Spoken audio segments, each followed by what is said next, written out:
Hello, this is Dr. Tamara Camo. Vitamins and other nutrition. Can you get enough from diet alone? And this talk was prompted by the fact that a lot of people, when I ask them if they take any supplements, will tell me that they eat really, really healthy and they don't think that they need a vitamin. And they've been told that vitamins are bad for them or don't absorb, or they just pee them out, or they just poop them out. And even other physicians will tell me this. And then, of course, I'll ask, well, do you track your diet, and do you count your macros? Like, do you actually know what you're eating? Have you verified that you actually have arrived at a diet that will help you get everything? And I haven't seen one person produce this evidence. They just say this. So I find it fun to go and get evidence. So when I show you the slides of the diet that I calculated, don't try to copy everything down because it's just an example. Don't get bogged down in the details. Just it's up there for your viewing pleasure. So let's go. So why am I qualified to tell you about your diet? I deliver babies for a living. That does not necessarily qualify me to tell you about nutrition. So I went to college, and some people major in nutrition. I did not. I got a Bachelor of Arts and a Bachelor of Science. I got two whole degrees and learned nothing about nutrition. Even with psychology, you would think that somewhere in psychology or biology, I would learn about nutrition. I don't remember it if I did. So then I went to medical school and residency, and some people say that doctors get 1 hour of it. I was probably sleeping during that hour because I do not remember ever getting any education about nutrition. But then I did, while I was delivering babies, get a master's in holistic nutrition and a naturopathic medical degree. After a lot of people would come in and say, I'm getting older and I'm gaining weight and I can't do anything to make it go away. And I would tell them to eat right and exercise, and they would be trying to do that and would still gain weight. So I was like, maybe I need to be more specific about this eating right thing. And I started just going online and looking up stuff. And then I found a master's degree online, which means nothing in the state of Texas. But fortunately, since have an MD, I do not need it to mean something in the state of Texas. But I still do know a lot about nutrition and holistic nutrition specifically, like how to use nutrition to get something done, not just, oh, you have kidney disease, here's your low protein diet, here's a list of low protein foods, or, oh, you have diabetes, here's your list of this. Like, I actually learned how to use nutrition to deal with prevent or deal with a medical problem. Then I learned about a lot about nutrition in the American Board of Anti-Aging and Regenerative Medicine. I'm gone through their certification process. And of course, they're using nutrition like, oh, you have Alzheimer's. This is what we should do with them. And you have and your microbiome and your gut. And what does that have to do with nutrition? So, there's a lot of different ways that they kind of go deeper into nutrition with anti-aging and regenerative medicine. And I did an integrative cancer therapy fellowship. There's a lot of nutrition knowledge from that 150 hours worth of education. Dr. Ollie Winker was one of my professors for that fellowship. And then I've also done certificates in nutritional genomics, 30 foods to repair your DNA, and vegan nutritionist and gluten-free living. So I like to torture people about their food. And of course, they come in and usually the first visit, when I see people, I don't deal with food because food is so hard. You have to like know people and you know in order to play with their diet. But eventually we do get around to altering the diet. And I find it fun. You would think that I get all of the dairy and the gluten that I take away from you, like it's all mine now. It's like I've taken it away, but no, I don't get it either. So, but it's still fun to find out because people just don't realize that sometimes people do not realize that what they eat has such an impact on everything. So anyway, so I've learned a lot about nutrition And I do all sorts of analysis on my patients to get them to find out which supplements they need, if they need any. So the examples I will give you that you are not going to copy down about because they're just examples. So eating out diet. Like some people are on the go all day long and they really don't cook, but they think that they go out and make good choices and try to watch it. Like I eat out, but I'm really, really good about it. So eating out diet. Then I did the carnivore keto diet. A lot of people are just eating meat and not eating any fruit and just doing their vegetables, and but they think they're doing it in a very healthy way. Then the superfood diet, which sounds like it should be the winner, right? Nothing but superfoods in this diet. Everything you put in your mouth is perfect.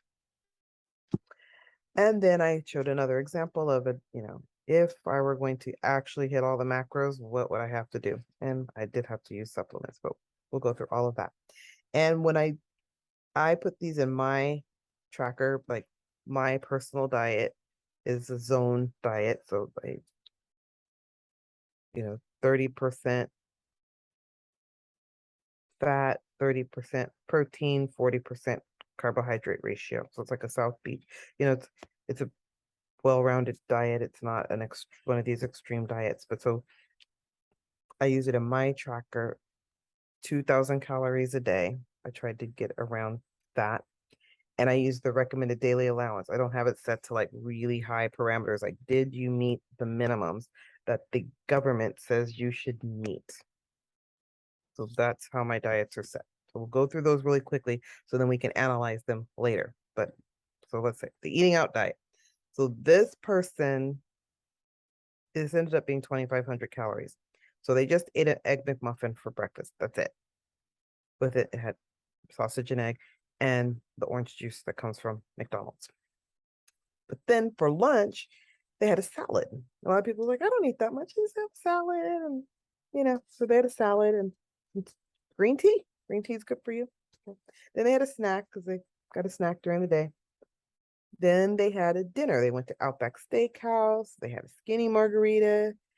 They had the honey wheat bread, just one serving, not the whole loaf.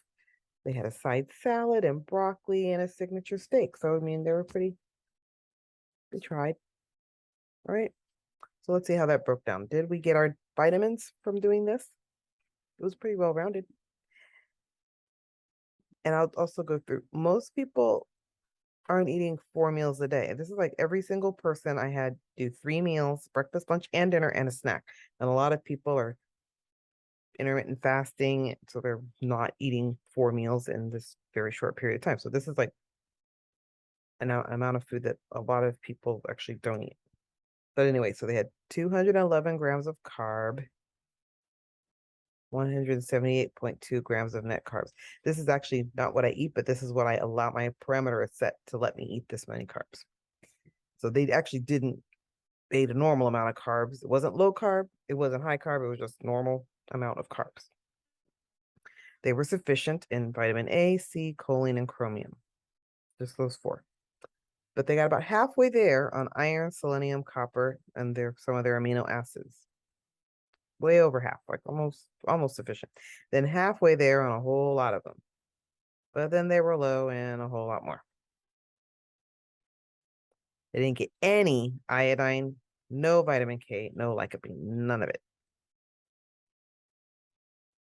They were high in fat, triple the cholesterol they're supposed to get, triple the fat, really high in sodium, like 2.5 to 3 times the amount of sodium, and really high in sugar. That's where they got it. The carbs weren't bad, but they had a lot of added sugar. And then they got enough protein. But if you look at their amino acid breakdown, it's like way too many of this and way too little of that. So it was just all over the place. So eating out diet, even though it didn't look as bad as it could have looked, it wasn't the best thing. And a lot of people live like that. That's actually the most common thing that people are doing. But I kind of cleaned it up. So next, carnivore diet. Got a lot of people that do this. So for breakfast, they had eggs scrambled with cheese. They had spinach and onion with sea salt. No, the eggs, the spinach and onion and cheese was all one thing, a whole big omelet. Basically, I had an omelet. There was sea salt in it. Trying to get some iodine here, right? And then they had a bacon wrapped filet mignon. So they're like, I'm eating lean meat. So the filet is pretty lean, right? Not bad. Then they had lunch: kale, tomato, and avocado salad. I told you I made this up. Don't try to get all bogged down because I don't know that anybody eats a kale, tomato, and avocado salad. I would do that, but yeah. Then they made their own dressing with a tablespoon of vinegar and olive oil. And then they had a grilled chicken breast. That's it. Just didn't do anything else to it. Grilled chicken breast. That was their whole lunch. They might have put the chicken breast on the salad. That would work. Then dinner: asparagus and mushrooms sauteed in like one pat of butter, not a ton of butter, just like one little slice of butter. They had a grilled salmon. And then for dessert, they had a half a cup of raspberries and blueberries with cream. And they had a snack that day for almonds. Not a lot. They tried. This would look pretty healthy, right? All right. Let's see what happened. So really low carb. They could be keto here. Could be in ketosis, a very small amount of carbs. Great. And a normal amount of fiber, normal amount of sodium, normal amount of sugar, no added sugar in their diet. So that was good. Sufficient, a lot of stuff. All their fat soluble vitamins were sufficient and their omega-3 because I gave them salmon. They didn't eat salmon. That changes this whole situation, but that person ate salmon. I tried. They had enough chromium, B vitamins, amino acids. So they were low in biotin, hair. The first group was low in biotin too. Biotin is clearly hard to get. Oh wait, they had eggs and they were still low. Oh yeah, because they had 3 eggs. You need like 5 eggs to get enough biotin. Okay. Then lycopene, they were low. There was no tomatoes in this diet. I gave them a tomato. They were still low. Calcium, nobody got enough calcium. We're going to notice that as a theme here. If I don't give you a giant glass of milk, like 3 glasses of milk a day, you're not getting calcium. They had some because they had some spinach, but no, in the egg. Then they had low iodine. Iodine was in the egg. High protein, high fat. Like I said, they weren't eating like fried chicken 3 times a day. The only bad thing they really had was kind of 3 slices of bacon around their little fillet.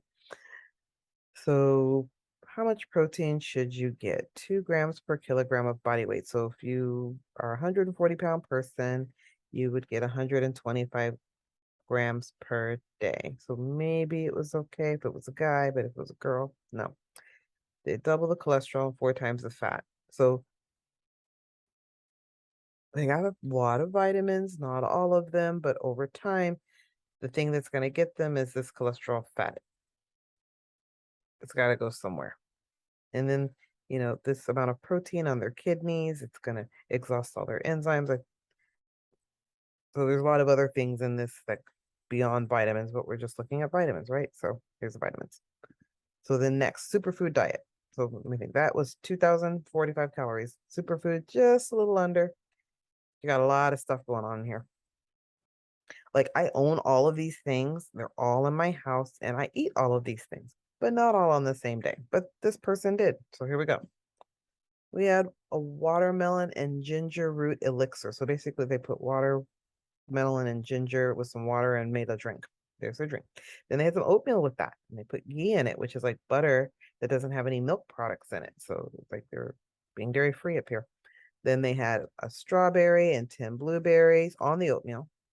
They put some flaxseed on the oatmeal. They put some coconut on this oatmeal, and they put some teaspoon in this oatmeal.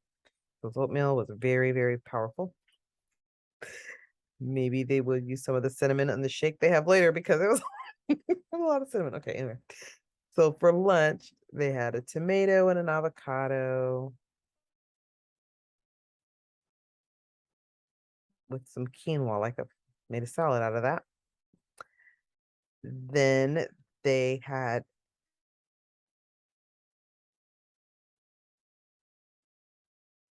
spinach and shiitake mushrooms and some olive oil sauteed. And then they had some salmon on top with this bed of spinach and mushrooms. So salmon, spinach and mushrooms, and some sort of salad. Nice lunch. Then for dinner, they had a black bean patty, a slice of onions, sauteed kale, a baked sweet potato, and some wine. Told you all superfoods. Then they had for snack, even Greek yogurt is a superfood. And they put some walnuts on that. Walnuts have omega-3. Yogurt had some calcium. Then they had almonds for a snack. Almost 2,000 calories. So that one had the most nutrition. So here we go. 203 grams of carbs, 115 net carbs. I'm still meeting my parameter with the carbs. 41 grams of sugar, but none were added. 99 grams of protein. 60 to 100 is where my protein is normally set. So they had enough fat, didn't go over. They had enough sodium, didn't go over. They had plenty of fiber. They're at goal. They got most of their fat soluble vitamins, their omega-3, all their B vitamins, all their iron, most of their aminos, and a lot of minerals. Then better than half. Glycine, calcium, iodine, vitamin D. They were low in biotin. They ate no eggs. They were high in nothing. Them and the carnivore diet people had similar vitamin profiles. Which vitamin they were high and low in is different, but the numbers of vitamins that they dropped the ball on is about the same. They both dropped the ball on about 5 different vitamins. So just know we didn't nail it. I give you 3 different diets. We did not nail it. Eating out, carnivore, superfood. Got a lot of vitamins, but not all of it. So then, perfect day. This is what I had to do. So one day when we had convention and they came out with all those new products, I started putting them in one of my day trackers and playing with it just to be like, what do I have to do to get everything? Like, what is it that I have to do? So I made a smoothie with Ningxia greens and collagen. I added some water, 4 cubes of watermelon, and 2 ounces of Ningxia red. That's breakfast. Then I also, for breakfast, had chia pudding. Took in some chia seeds, 2 tablespoons, goji berries, blueberries, walnuts, added hemp milk to fluff up the chia seeds, and added a teaspoon of cinnamon. Then for lunch, I had an avocado stuffed with 3 ounces of tuna. I didn't eat this. This is just what I decided would work. For snack, I had a half a cup of einkorn granola. I had another snack. So this person actually got breakfast, lunch, dinner, and 2 snacks, 5 meals, what you're supposed to do. So for another snack, they had power meal with 8 ounces of flax milk to hydrate it. And they put some fruit in it, frozen mango and frozen papaya. Just brought in some variety here. Dinner, they had salmon, 1 more amount of salmon, 1 tomato, 1 cup of spinach, sauteed with the salmon. Then for the supplements, they had to take Thyromin to get the iodine because nobody got enough iodine. Master Formula to get like everything else. Super Cal, nobody got enough calcium. Okay, that's what I had to do. This was only 1,400 calories. Not, they could eat more, but it took 1,400 calories. It is what it took to get their macros met. They got 91 grams of carbs, but only 51 were net carbs. 50, some people still go into ketosis at 50. So it's still a very low carb diet. Not a normal carb, low carb. 87 grams of protein, normal amount. Remember, goal is between 60 and 100. Normal amount of fat. Very low sodium. They should salt some more food because they need more salt. And normal amount of cholesterol. So they were sufficient in everything, and most things were optimal. They didn't just meet the recommended daily allowance. They got to optimal levels. We will talk about what optimal levels are in a minute. For biotin, which almost nobody could get out of any of those other diets, they had Inner Beauty collagen. Both the Master Formula and the Inner Beauty collagen had it. For iodine, they had Thyromin, probably also in Master Formula. Chromium was in Master Formula. These were like the 3 things that most of the diets could not get you. Biotin, so everybody's hair is always falling out. Biotin. Iodine, everybody's thyroid messes up. Nobody eats chromium. Nobody eats it. It's in the Master Formula. Then aminos, collagen has a complete set of amino acids. Power Meal has a complete set of amino acids. So there's no way their aminos can be all over the place. So that's what it took to actually hit everything. So I compared diets, supplements, and like I said, the flaw is that most people are trying to eat 2 meals a day. And there's no way if somebody says, oh, I'm restricting what I eat, trying to lose weight, I'm only eating 2 meals. time restricted eating, I'm intermittent fasting. Like how are you getting this nutrition in? Some people are eating one meal a day. How in the world are you getting all your vitamins if you're not supplementing? So there's that. That's how I feel about people saying, I can get everything I need out of a diet. I'm like, I found it really challenging to figure that out. So, but here's the kicker. Like I said, forget everything I just said. Well, don't forget it, but that's why we're not getting bogged down in the little meals. They're just examples. Because I only use the recommended daily allowance, which was published in 1943 during World War II, because they were trying to get soldiers. They would go to war and feed them these rations and they'd be sick. And they were like, well, we have to keep them alive while they're at war. So, like, what do we need to feed them to make sure they're okay? Because remember, like a century before World War II, the British sailors were out and they didn't take any fresh fruit with them, and they all got scurvy. All their teeth fell out. All these young, healthy men had no teeth, and they figured out, oh, if we give them limes, they won't have all their teeth fall out. And that's how they figured out that vitamin C and citrus provided vitamin C. And they're like, there's some basic things we need to give these guys when they go to war. So that's when the government decided, let's figure out what they need to give them. They started in 1943. The last time they even looked at the parameters was 1989, which is over 32 years ago, 33 years ago. So it's kind of outdated because we've learned a lot in 33 years. Now they don't always call it the RDA, the recommended daily allowance. Now they call it dietary reference intakes, same thing.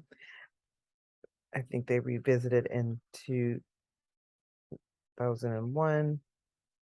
They had to use some Canadian data because the US is not leading the world in nutrition. What we do know is that when they did analyze like 50% of postpartum women who were not breastfeeding were low in a few things: magnesium, vitamin A, and calcium. I know everybody's low in calcium. And 10 to 50% of them were inadequate in vitamin C, folate, copper, zinc, thiamine, vitamin B6, B12, iron, and riboflavin. Like the diets I illustrated, I had the advantage of knowing what's weird and trying to put it together. Like I assume that the person's trying to put it together, but most people just eat whatever and don't think about it. And those people are low in a lot of stuff because we actually have done studies and drawn blood, and like there's nobody that walks around with perfect vitamins.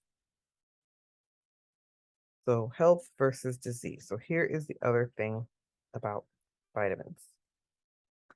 When they made the RDA, they weren't trying to see like how much vitamin A or B or C or D was like would make people perfect and live forever. They were just trying to make sure you had enough to not get night blindness. And when they gave you vitamin B, they were trying to make sure you didn't have beriberi. People died of this.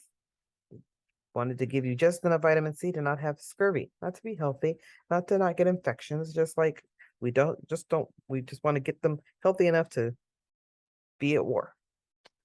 And vitamin D, when it's severely deficient, I mean, there was a big problem with it, rickets and bone formation. That's why they put it in milk. Milk doesn't naturally have, if you just go and get a cow and get milk out of the cow, it does not naturally have a ton of vitamin D. They added it and calcium and some B vitamins. They added it to milk. Folate, there was neural tube defects. They added folic acid to bread, all of the flour supply, just because there was such a problem with women having issues with kids. And once they tracked it to folate, they're like, how can we make sure they eat it? They're all going to go take a vitamin. We got to put it in the food, and it's in bread. But guess what? People don't eat bread anymore. That's the first thing I ask people. Oh, are you allergic to gluten? Do you have a problem with gluten? Do you eat gluten? And then they don't. And then I'm like, that's where your B vitamins were. So other things, iodine, goiter. So salt, if you get sea salt, it does not naturally have iodine in it. It has some iodine. It has all the minerals in it. Sea salt has a lot of minerals, but small amounts. Not the RDA of iodine. They put it in Morton salt. You have to eat like a teaspoon of salt a day to get enough iodine. And nobody eats a whole teaspoon of salt. Well, maybe somebody does, but people don't use Morton salt anymore. Everybody's using sea salt. I specifically ask everybody, "Oh, are you using Morton salt?" The little girl with the umbrella, and nobody's Like, I haven't heard a person in a couple of years tell me that they're using that particular brand. That's where the iodine is. It is not in sea salt. So if you're low in zinc and biotin, that's hair and skin issues. Lycopene has been studied to help with cancer of the prostate and cataracts and macular degeneration, which is a disease of aging. Or is it a disease of I don't eat tomatoes? So that's literally the only way to get lycopene. I mean, there's ways to get small amounts of lycopene, but if you wanted sufficient amounts of lycopene, you would have to literally be like eating tomatoes 3 times a day. Or watermelon, 4 cubes of watermelon will get rid of it. So I have a lot of people doing that. Some people are allergic to tomatoes, or they don't like them. So there's that. And then chromium, impaired insulin resistance. Nobody in any of those diets got enough chromium. And if you don't have chromium, and when you try to eat sugar and then manage all this extra sugar you take, you can't, because chromium is like part of that reaction in your body. Biotin's also important for blood sugar. So they're like, when I look at hair loss, I don't just say, oh, take biotin, we're done, because there's a lot of different vitamins that go into that. And if you're low in any one of them, you could have an issue. And if you're low in 2 or 3 of them, you have an issue. So, and as much as I love hormones and I prescribe hormones to people all the time, there is no hormone that will correct a vitamin C deficiency or a magnesium deficiency or an iodine deficiency. It just does not correct the deficiency. You actually have to take the vitamin or eat it. And to complicate matters further, even if you somehow ate the exact amount of what the RDA wants you to have out of your diet, and then you go and take a birth control pill, it will rob you of your folate and some other B vitamins. Metformin is known to deplete your B12. Antidepressants are known to take your B vitamins. If you're on a statin, it's known to take all your fat soluble vitamins, not just CoQ10.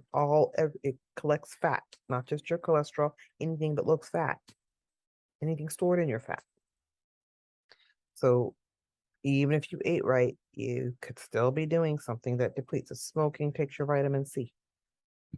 So there's always this game of you ate it, but did you do something else or did you take something else? And by the time you actually get one of these things, I know you were low. My hair is falling out. I know you're low in a vitamin. Either you're not eating it, not absorbing it. You're not what you eat, you're what you absorb. So sometimes supplementing on top of that gives you a chance to, the more you eat, the more chance you have of getting to that receptor. I told you that I calculated everything based on the recommended daily allowance or the dietary reference intake, whatever they want to call it. But there's also something called optimal intake. Like, what do you really need? There's not what they told you to not have scurvy, but what do you really need to actually be healthy? Very different calculation. All right. So let's take magnesium, for example. The reference intake is 320 milligrams, but most people think you really need 550, which is more than that. Most people only eat 150 milligrams of magnesium. Most people get half of what they need a day when they analyze diets. So they're nowhere near this. So the whole world's constipated. Why? Well, you need magnesium. Their blood pressure's high. You need magnesium. Your blood sugar's high. Yeah, magnesium. You have restless legs and muscles twitching. Yep, magnesium. Can't sleep. Magnesium. I have a headache. Magnesium. See, it's a big thing. The whole 300-page book called The Magnesium Miracle about what magnesium does 300 things, and we're not taking it. And then if you're constipated, the dose that relieves constipation is 1,200 milligrams. So this is not sufficient.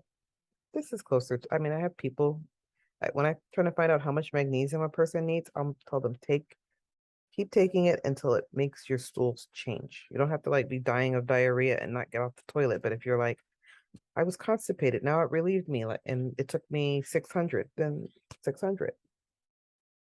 Chromium. Dietary reference intake is 25 micrograms. However, optimal is 200 micrograms. If you ever read a study on chromium and what it does to help people, they're always using 200 to get it to do anything. They're not saying, oh, give them 25 and the diabetes gets better. No, 200. But really, once upon a time when I prescribed, there was a prescription strength chromium that we would give to diabetics. And it was like 1,000 micrograms, not 25, not 200, 1,000.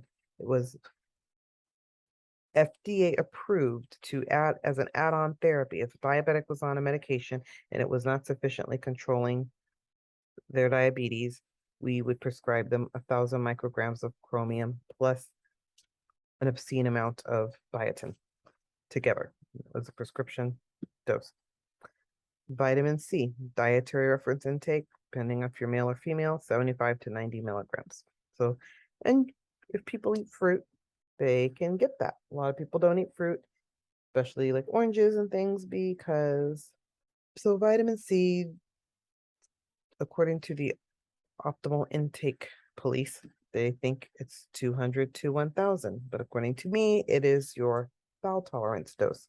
So if I tell people to take vitamin C until they notice a stool change, they can take 5,000, 10,000. Most people can take at least 2,000 a day and have no effect on their stool. Then folate. 400 micrograms is the recommended daily allowance. Unless you're a reproductive age woman, then it's 800 micrograms, but really optimal is 1,000 to 2,000 micrograms. But there is an FDA approved dose of folic acid for depression. 7,500 micrograms. It's a whole lot more than 400. So if somebody comes in and they have a mood disorder, I'm giving them way more folic acid. I have women specifically taking just a folic acid capsule that has like thousands in it, not hundreds, thousands. So when people say I can get enough out of my diet, it depends on what you tell me is wrong with you. And then I will tell you that you did not get enough. I get enough.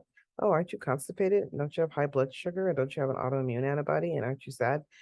Yeah, okay, then I don't think you got enough out of your diet. You didn't draw my blood. I didn't have to. Your diseases told me. They don't show up for no reason. There's always a reason. Frequently, that reason is a hormone. There's also a vitamin reason, and I will show you how that's connected. So, then just a couple of other examples of reference intakes and how they're very different than what we really give people. So, B6, most of the B vitamins, the reference intake is like 1, 1.2, 1 point something, but the optimal intake is at least 10 times as much, maybe 20 times as much, maybe 100 times as much. And then vitamin E, 15 is but when they're doing any studies, later I'll tell you the hot flash dose, 400, not 15. All right. I think I have a pretty picture in here somewhere. Yep, here I go. So this is a photo of a test that I do sometimes on people. I've done it on myself, done it on my mother. Like it actually tells you what vitamins are missing and how much you need to replace. It's called the NutriVal by Genova. And they take your blood and they take your urine and they look it over all these biomarkers. So it's not just a vitamin test. It looks at heavy metals and do you have styrofoam in your blood and have you inhaled gasoline? Is it still stuck inside? So it looks at a lot of stuff, all your amino acids, a very extensive 30-page report. But this is the little snapshot of the vitamins they give me. Actually, when I was preparing this talk, I had a patient and I just took a picture of her thing. So look, so everything in red, you really, really, really need. And everything in the yellow, yeah, you kind of need that. And everything in the green, you did eat it out of your diet. So this person got how many green dots? 1, 2, 3, 4, 5, 6, 7, 8 things were fine.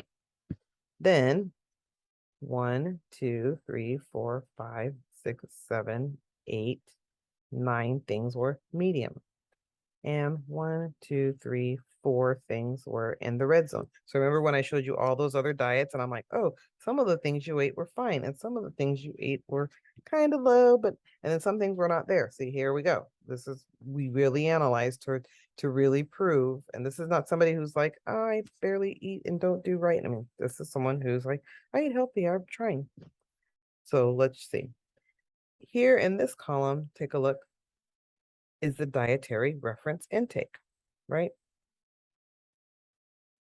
Like we discussed, this is how much vitamin A, 75 milligrams of vitamin C, 22 IUs of vitamin E.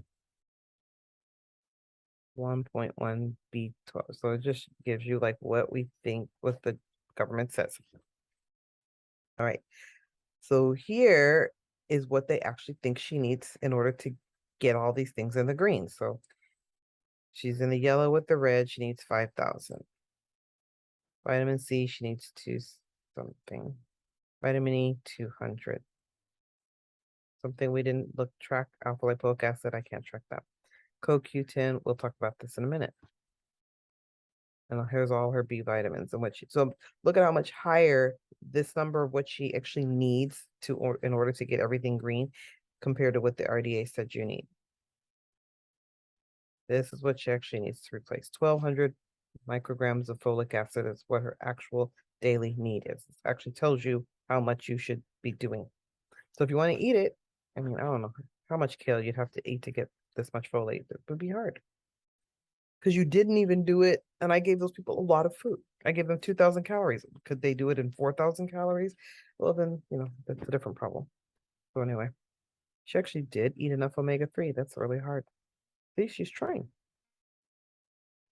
Gives you all sorts of stuff. So anyway, but I'm just saying that is the thing. Can you get enough from your diet? I get evidence.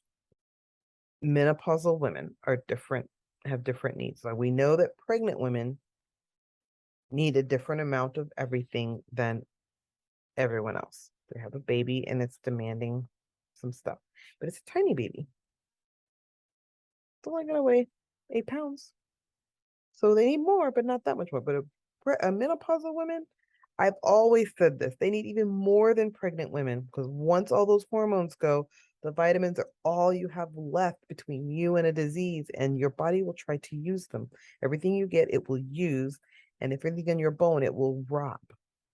Okay, so then they did this study. They checked everybody's trace minerals, and then they looked at hormones. They're like, okay, let's give this group hormones and then see what they're doing with the vitamins, and let's give this group nothing. Let's see how the vitamins are going. That's the control group, and then everyone else. So they took 44 women. They were between 50 and 60. They gave half of them hormone replacement therapy for 2 years, and the rest of them, they gave nothing. Then they said, oh, when we drew your blood, the ones who'd been hormonally treated actually have more vitamins left in their blood. They actually could use them. Whereas the ones who weren't treated, they were like, you're peeing them all out because the hormones aren't telling them where to go. And you just have really low levels because your body used them. We were giving you the same stuff, but you're utilizing it differently. That's the thing. There's a relationship between your hormones and your utilization of vitamins or the direction. Like, so some women are like, okay, I don't want to take hormones. I guess I'll just take calcium from my bones. And I'm like, but the estrogen told the calcium to go into your bone. Without it's sort of like having a policeman direct traffic. Like when there's about a big old traffic jam, you need somebody to kind of move everybody around. And in your normal life, when you're young and have estrogen, the receptor's sitting on the bone and the calcium gets in the body and says, oh, that's where I'm supposed to go. The estrogen directs it into the cell. Then the estrogen's not there and you eat calcium, you waste more in your urine. You might take 1,200 milligrams and pee a lot of it out because it did not have directions when it got inside of you. It needs hormones to tell it where to go. Do you want me to be controlling your blood vessels? Do you want me to control the heart? Do you want me to control the muscle? Where do you want me to go? Nowhere? Okay, I'll leave. Even more complicated. Hormones have a relationship. ORAC explains why we want people to eat fruits and vegetables every day, why they are so important. So vitamins are one conversation, but that's not all the nutrition you need. So this talks about, can you get enough vitamins and nutrition? ORAC is the oxygen radical absorbance capacity. In a nutshell, even if you sit around all day and do absolutely nothing and just have a great time and you're not under any stress, you don't walk outside, you don't get hit by the sun and the ozone layer and all that, no pollution, you're just inside minding your own business. You still have to pee and poop, and they still create byproducts that your body then has to deal with so they don't hurt you. So it's like, oh, we generated some free radicals, which are little negatively charged particles in the body, and I have to go use something to squash that, put that out. And that's ORAC. So they cause damage, but really we go outside. We're stressed. We deal with pollution. So we actually generate a lot of free radicals, and we need our nutrition is our best defense against that. Lots of fruits and vegetables, they actually have an ability to deal with all those free radicals. Those free radicals, if they build up in your body, damage your DNA, which also, when your DNA is all crazy and reproduces, it causes abnormalities and it takes a toll on your health. So once upon a time, a university, it was Tufts University, actually looked at spices and herbs and berries and essential oils and all sorts of things and decided, like, let's see which one absorbs the most free radicals. What is the oxygen radical absorbance capacity of each fruit? So basically, which things can deal with these radicals for us? Meat is not on it. Meat does nothing for you. It's not in this equation. Just so you know. I don't think milk is on it. Nope. So it was developed by the NIH, and they looked at mostly spices, herbs, foods, and berries, and essential oils. The higher the ORAC value, the better the potential for health.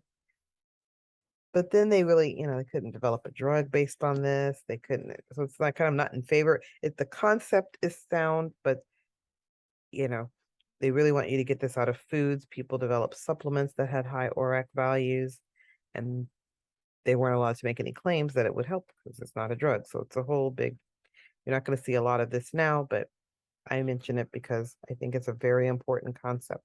When people are, don't get so focused on the vitamin part of it that you don't realize there's actually like other things in that food that's not a vitamin that also is good for you. Just look at numbers. They thought, oh, the average person needs between 3,000 and 5,000 oxygen absorbing molecules, radical absorbing molecules. And so optimal would be 10,000. So spices and berries are great. That's why you need 8 to 10 servings of fruits and vegetables. For example, if you ate 5 servings a day of fruits and vegetables, and I think I was giving everybody that's 1,750, not the 3,000.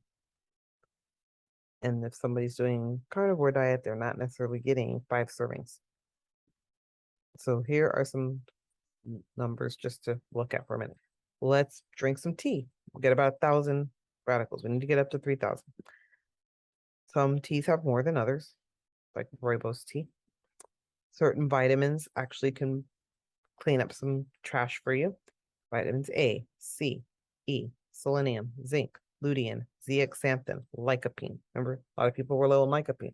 You don't eat tomatoes and watermelon, you don't have it, but it would clean up some radicals for you. Certain herbs, ashwagandha, turmeric, astragalus, black cohosh, green superfood powders.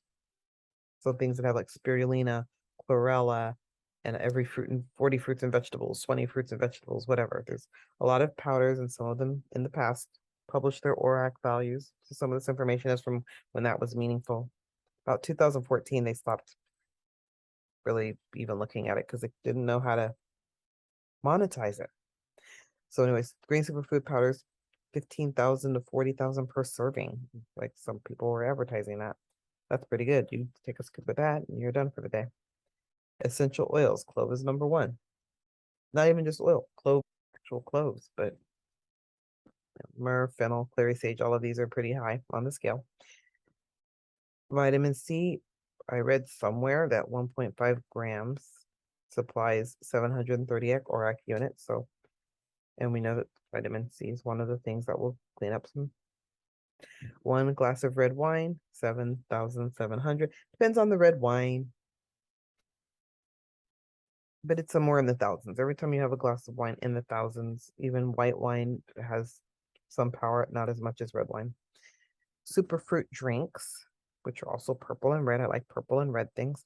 Have 500 to 1,500 per ounce. Olive leaf has a really high number. But when I read it, I couldn't really figure out if it was per capsule, per bottle. It was so ridiculously high. So I just know it has some sort of capacity. Can't say the number.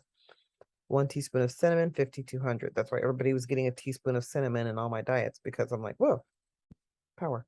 1 avocado has a lot of power to get rid of some free radicals. So if you eat the right things, you can prevent some damage.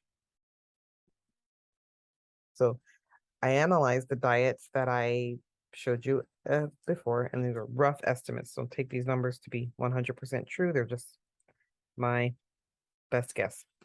So eating out, 3,500. You got the minimum, because that person ate out and they ate some broccoli and had some orange juice, even orange juice. Oranges are fruit. They have it. Green tea. I told you, got you 1,000 right there.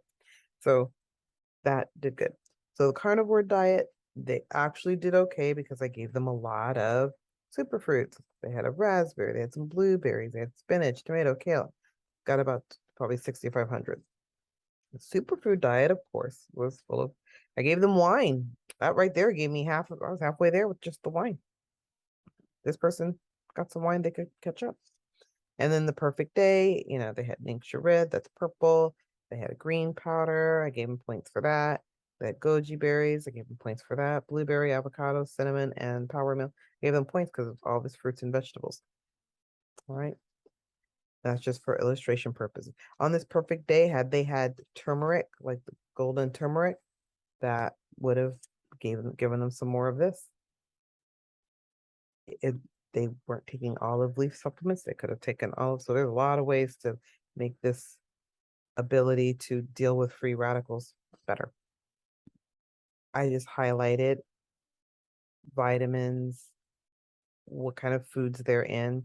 Some people don't eat carrots and spinach, so then maybe they're not getting vitamin A, and they might want to think, oh, let me look at a supplement. Well, vitamin A has a lot to do with your skin and vision. B vitamins. Here's the point I want to make about B vitamins. There's a reason I put the slide up about B vitamins. So when I ask people what they're taking, a lot of them will come in and just say, I was tired, so now I'm just taking B12.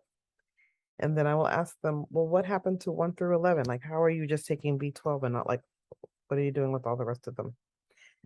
Because B1 helps you with cells, B2 helps with energy, B3 helps you with repair DNA, B4 breaks down fat, B6 brain and immune health, B7 that's your hair, that's biotin, folate, remember DNA and folate does a lot of stuff.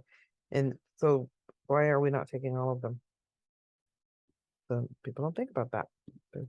It's probably more than just 12, but we've only, decided to supplement certain ones because that's how the research went in 1942. All right. So B3 case study. White flour. So once upon a time, they took the regular flour, they stripped it of everything and made nice powdery white flour so they could use it. And it loses all of its vitamins when they process it. And then they just gave it to people. And everybody started getting sick. So in the early 1900s, there was a big epidemic in American mental hospitals. Everybody got pellagra, which is a lack of vitamin B3, and it leads to diarrhea, dermatitis, dementia, and death. So people did die at a mental hospital. So by 1943, they started enriching the bread. Maybe in 1940, but somehow 40 years later, they started enriching the bread about when they did that study. Remember, 42, they just did this military study and said, oh, we need to put some vitamins. Then they stuck it in bread because they're like, everybody eats bread, we'll put it in there, and then there's that. And here we go. Pellagra disappeared. So that is what happened. Like, vitamin C comes from fruits and vegetables, but oranges have calories. People don't eat them. Kiwi, I like kiwi. Some people don't know what a kiwi is. Cantaloupe, sugary fruit. Some people don't eat that. It's in tomatoes. Yeah, that's good. And some vegetables. So, but half of people don't get vitamin C. And we talked about tolerance already. So let's see, vitamin D. So this is one of the few vitamins that we can draw on you, and insurance might pay for it. And so we do check your levels. We want it to be 30. Vitamin D is associated with a lot of diseases when it's gone. So they're not that it causes a disease, but when they take all the people who are sick and draw their vitamin D levels, they seem to be low. And if you take a bunch of people with really optimal vitamin D levels, they have a very low disease list. They just don't have a lot of them. They're just like, that's an association. I'm not sure why. But 30 is normal. Is it adequate? No. Goal is 50 to 70. That's the group of people who has very low incidence of diseases. People at 30, they're not awful, but it's just not adequate. It without supplementing, it's hard to even get to 30. Vitamin D deficiency affects 95% of adults because the other 5% are supplementing. I have not seen anybody not supplementing with a normal level. I've seen people not supplementing with like a 7 or a 4. That's really low. CoQ10 is not something I tracked in my tracker, but I discussed it because it's something a lot of people are on statins, and it's something that people who are on a statin should take. So you should know that it exists and how to get it from your diet. It's in every cell of the body. It feeds your mitochondria. So every cell in your body has a lunchbox. And if it runs out of food in that lunchbox, it dies. And the CoQ10 is in the lunchbox. That's the food. If it's gone, if you take a statin and it robs your little mitochondria of its food, then your cells don't have food. Your muscles depend on this. And if you don't have CoQ10, you get muscle aches when you take your statin. It's known as ubiquinol because it's ubiquitous. It is everywhere. It is in every single cell. It does a lot of different things. Blood sugar, blood pressure, cardiovascular health, all sorts of things. So in one trial, they gave 100 milligrams twice a day to diabetics, that it improved their A1C, their diabetic levels. And for example, if you take a statin, we want you to do 100 milligrams. Athletes, maybe they need 200. If you have heart failure, the studied dose is 400 milligrams. Fertility, the studied dose is 600 milligrams. CoQ10 estimate. So here's how you can get it out of food. Grass-fed beef, eat 6 ounces of beef, you get 5 milligrams, like 1 milligram per ounce, I guess. Olive oil, beef liver, 3 milligrams. Beef tenderloin, 2.25. Spinach, 2 milligrams. So all these, like, I want you to take 100, but everything's got like 5 milligrams or less, right? So even if you ate every single thing I've written on this whole page, you get 30 milligrams. That is not any of those doses for any of those diseases. So yeah, everybody that I ever meet is told to take CoQ10. It's in some things. I wrote it on the previous page, I think. Yeah. Omega-Gize, Cardio-Gize, Mind-Wise. It's in there. They don't necessarily say how much is in there, but it's there. All right. Chromium. That's the blood sugar we briefly discussed and how it was inadequate. And then here's how you can get it out of food. So remember, really I'm aiming for 200. So if you eat mussels every day, you can almost get there. No. Oysters, brown shrimp. Then everything else is like 1 or 2 milligrams. Broccoli has 22 milligrams. So like there's not a lot of things that have it where you can get to this 200 by eating. But I guess if you ate mussels and broccoli and a sweet potato every day, then you could do that without a supplement. Because you got to be able to do that. But if you've had Master Formula or a Slick Shake or a Balance Complete, Master Formula, I don't think, none of these things have the whole 200, but they have more than any of these foods. So there's that. Calcium. Nobody drinks milk, so we're low in calcium. That's my story. Bones, teeth, your heart, your muscles, does a lot. You don't want osteopenia. By the time most women are 50, there is radiographic evidence of bone loss. 70% have radiographic evidence of bone loss. You start losing bone when you're 35. So yes, we need 1,000 to 1,200 per day, which would be most, like, yogurt might have 300 or less. Any glass of milk you have is going to have 300 milligrams or yet. So you need like 3 glasses of milk and yogurt. Even if you eat cheese, cheese does not have more than milk or yogurt. Milk does not have to be dairy milk. It could be one of those plant-based milks. So I use a lot of plant-based milk. I make tea in the morning. It's usually a latte. I put a ton of milk in it. I make wheat yogurt.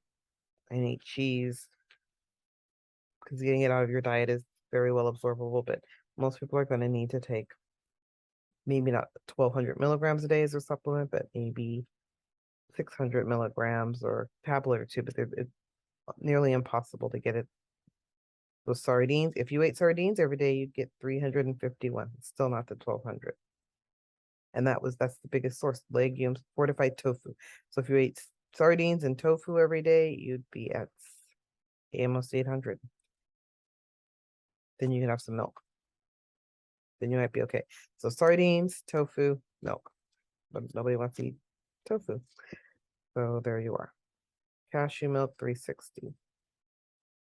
Fortified orange juice, got sugar in it. We don't want that. Blackstrap molasses, nope. So anyway, you don't like it would take.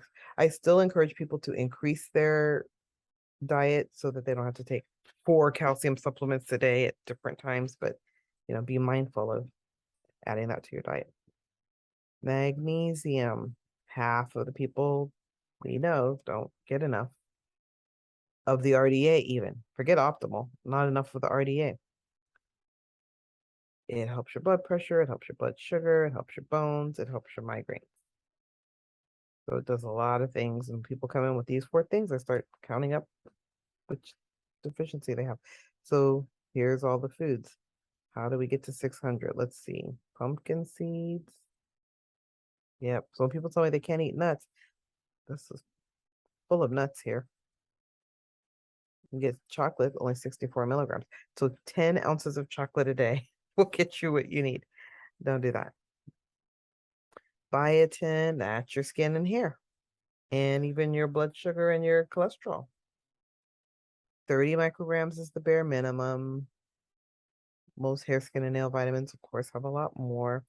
But look, peanuts, 5 milligrams. Micrograms. Cooked chicken liver. So actually your best way to get it is beef liver gives you what you need. Cooked chicken liver gives you 138 micrograms. It's more than the RDA. That's the one way you can get it. Soy again has some biotin. So that's what was wrong with all of my diets. They didn't have cooked chicken liver because then I could have fixed the biotin problem. Okay. Summary. Can you get enough? There are 13 essential vitamins. I looked at a few more. There are other nutrients that could be deficient that could have an impact on health. And we know that chronic suboptimal vitamin intake can lead to illnesses. So it's kind of difficult to get enough without calculating some supplements. Like when patients come to see me, in addition to hormones, I usually eventually will calculate their vitamin needs. And please connect with me online. My book is available at Growing Healthy Homes and on Amazon.